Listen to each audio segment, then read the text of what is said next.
Bill se sentit très coupable. Dans la nuit, Bill fut réveillé par l'instructeur, qui le trempa d'eau froide sous prétexte de le préparer pour l'exercice du matin. Il l'a aspergé avec un pistolet à eau à haute pression, puis l'a forcé à s'entraîner à retenir sa respiration. C'était évident qu'il voulait qu'il abandonne. Mais Bill se souvint des paroles de son père et endura. Un jour, pendant que des camarades travaillaient sous l'eau pour une tâche de soudure, un accident se produisit. Bill se porta volontaire pour plonger et aider avec un autre camarade. Mais lors de l'opération de sauvetage, la coque du navire s'effondra à nouveau et l'autre camarade s'enfuit immédiatement, laissant Bill seul. Il n'hésita pas et réussit à sauver son coéquipier. Après l'incident, l'instructeur récompensa la bravoure de l'équipe, mais la récompense alla au déserteur.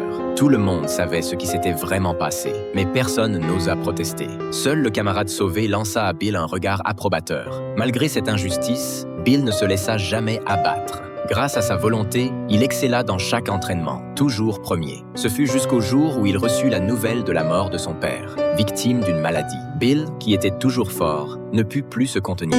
Il se rendit dans un bar pour boire un verre. Mais quand le patron le vit, il lui dit que l'alcool était épuisé. Les camarades près de lui ordonnèrent de partir, et l'instructeur intervint en disant qu'ici, les Noirs n'étaient pas les bienvenus. Même s'il était excellent, l'école ne lui permettrait pas de terminer ses études. Bill, furieux, défia l'instructeur dans une épreuve de résistance sous l'eau. S'il perdait, il quitterait l'école. S'il gagnait, le bègue pourrait revenir dans l'équipe. L'instructeur accepta.